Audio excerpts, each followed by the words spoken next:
Hello, আসসালামু আলাইকুম। আমি তুফাইল তুহিন, আপনাদের হোস্ট।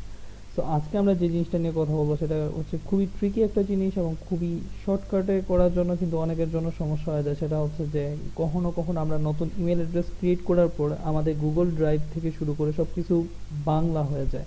কথা হচ্ছে রিজিয়ন অনুযায়ী আমাদের বাংলাদেশ, তাই গুগল অটোমেটিকলি এটা সাজেস্ট করে যে বাংলাটা প্রেফার করে।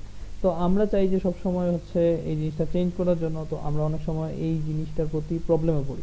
তো আজকে দেখে নিব আমরা খুব সহজে, যাতে কখনো গুগল ড্রাইভ যদি বাংলা হয়ে যায় বা গুগল ড্রাইভে কীভাবে ল্যাঙ্গুয়েজ চেঞ্জ করে নেওয়া হয় বা চেঞ্জ করা যায় সেটা সম্বন্ধে খুব তাড়াতাড়ি একটা শর্ট ভিডিওর মাধ্যমে আমরা জেনে নেব।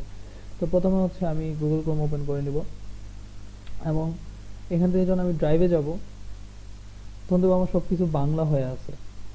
ঠিক আছে, তো আমি এটাকে এখন ভাষাটা, আমার এইখানের ভাষাটাকে চেঞ্জ করতে হবে বা ল্যাঙ্গুয়েজটাকে আমাকে চেঞ্জ করতে হবে। তো এখানে ল্যাঙ্গুয়েজটা চেঞ্জ করার জন্য সেটিংয়ে যেতে হবে, সেটিংসে ক্লিক করতে হবে, এখান থেকে ভাষা আছে এটা ক্লিক করে নিতে হবে এবং এখানে দেখেন বাংলা অটোমেটিকলি দেখাচ্ছে এবং এখানে ইউনাইটেড স্টেটটা দেখা দিতেছে।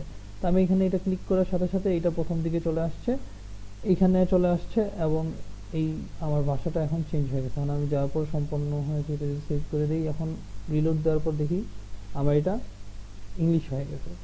তো খুব সহজে আমরা যাতে আমাদের গুগল ড্রাইভের ল্যাঙ্গুয়েজ সেটআপটা চেঞ্জ করতে পারি সেটা জানলাম। আশা করি আপনাদের ভিডিওটা ভালো লাগছে এবং এখানে আমি গুগল ড্রাইভের সব কিছু আস্তে আস্তে প্রতিটা সেগমেন্ট কীভাবে কী করা যায় এবং এখানে বেনিফিট কী, তো এই সব কিছু সম্বন্ধে আমি ধারণা দেওয়ার ট্রাই করব আপনাদেরকে।